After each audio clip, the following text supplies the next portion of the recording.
In my last video, I made an oath to be honest on this channel, even when it sucks. So hi, my name is Iman, I'm an actor, and last week I experienced the most devastating moment of my career. I'm still under an NDA, so I'm going to try my best to speak as vaguely as possible about the details, and I hope you understand. So 3 years ago, I booked a life-changing role on a life-changing project. It was a rigorous audition process, including a self-tape audition, a in-person callback, and then a chemistry read that I had to fly out of the city for. When I got the role, I remember crying my eyes out, and I've dedicated the last 3 years of my life to this project and spent those years getting to know the team, which has become like a family to me. I've watched it grow through countless stages of development, and I've waited and waited for the day that it was finally going to be released and I could finally talk about it. And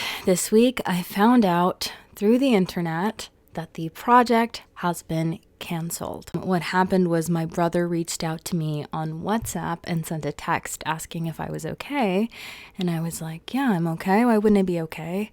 And he sends me a link to an article.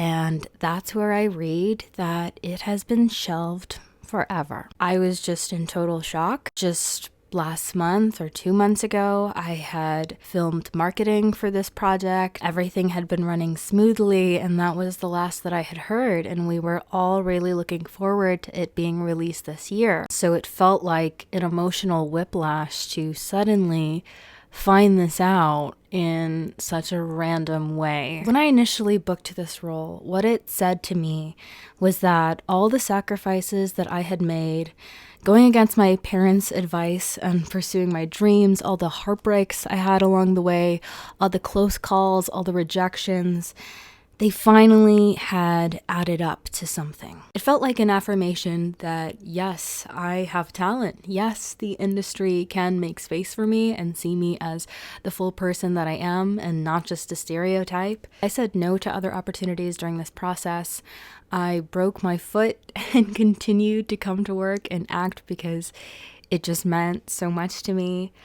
I pushed myself past old limits and discovered things I didn't even know existed inside of me through the lives that I lived in this character. It was something that's completely out of the range of any character that I've been cast in the past. And I got to do things I've never gotten to do before, and it brought out what I honestly believe is the best performance of my career. And now nobody is ever going to see that. I can't stress enough how much I had kind of planned my life around the release of this project. I had even reached out to entertainment lawyers to obtain an O1 visa and try to work in the States once this project came out, and I had enough publicity from all that. But because the project has been canceled and I can't publicly attach my name to it, that is no longer an option. The worst part is that you can't really openly grieve about it either. Like, it's just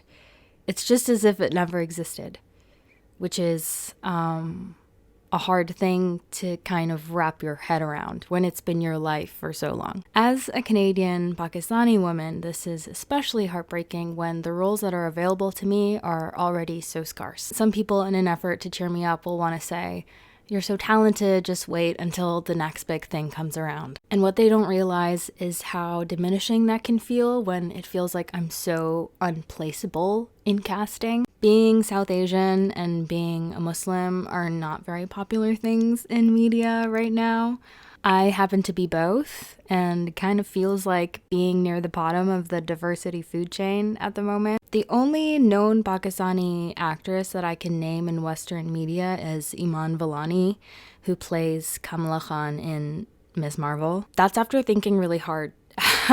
But it's just not a common thing that you see in the entertainment industry right now. And on top of that, when I am put out for certain specialized South Asian roles, it feels like facing another battle because while I am Pakistani on both sides, I have light skin, which I think it hasn't really become accepted in the media as much that South Asians come in so many different colors. I feel like they just want you to know, like, right off the bat without guessing, like, oh yeah, like that guy's definitely Indian, that person's definitely Pakistani, because, like, look at them. I feel like people don't know where to place me, and it's kind of a double-edged sword because I'm not light enough to look white, but I'm also kind of just ethnically ambiguous, I guess, which doesn't really do me any favors.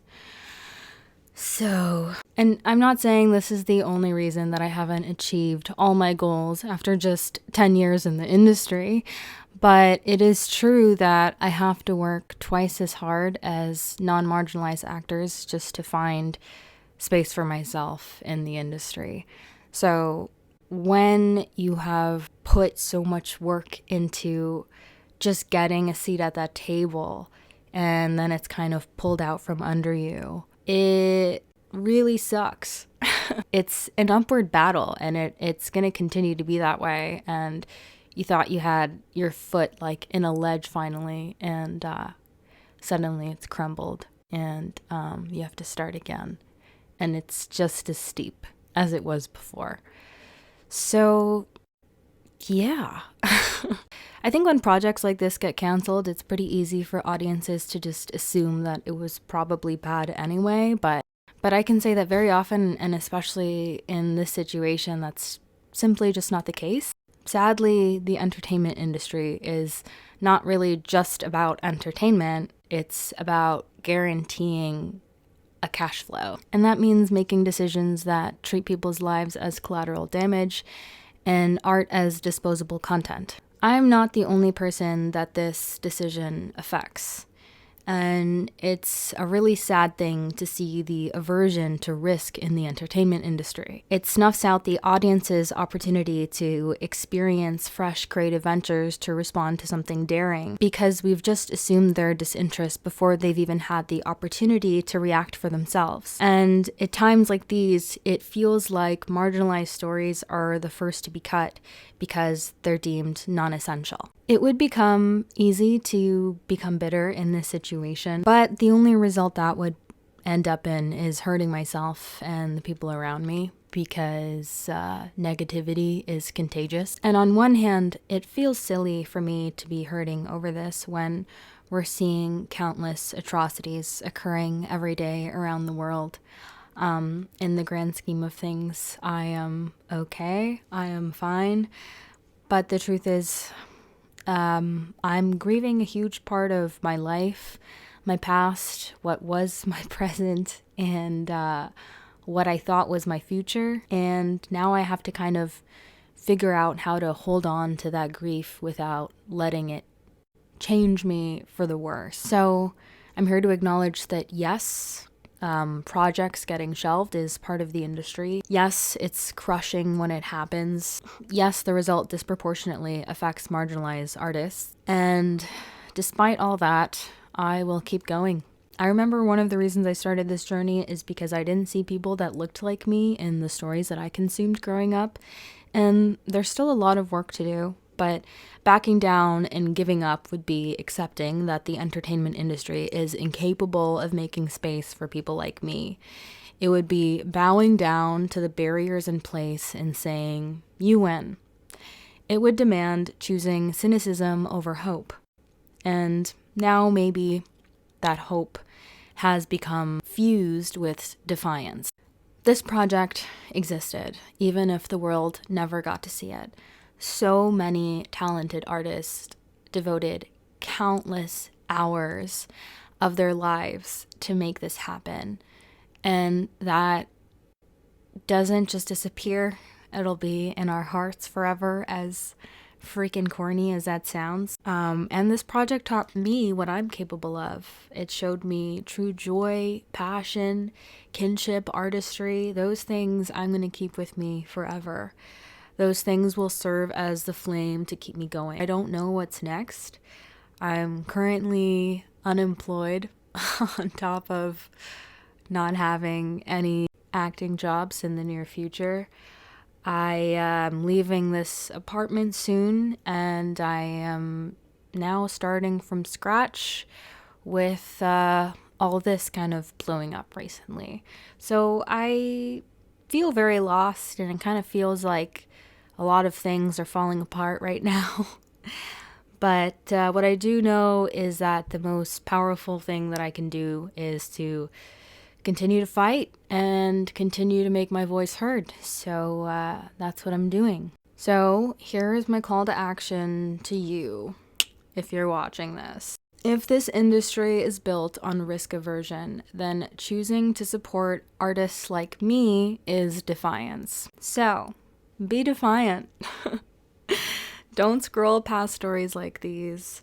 Don't assume that because something was shelved, it didn't matter.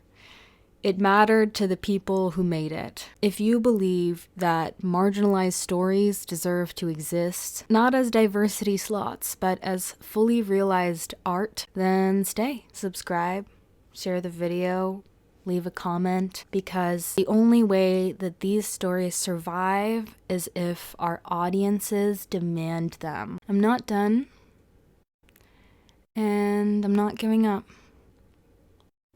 I'll see you next time.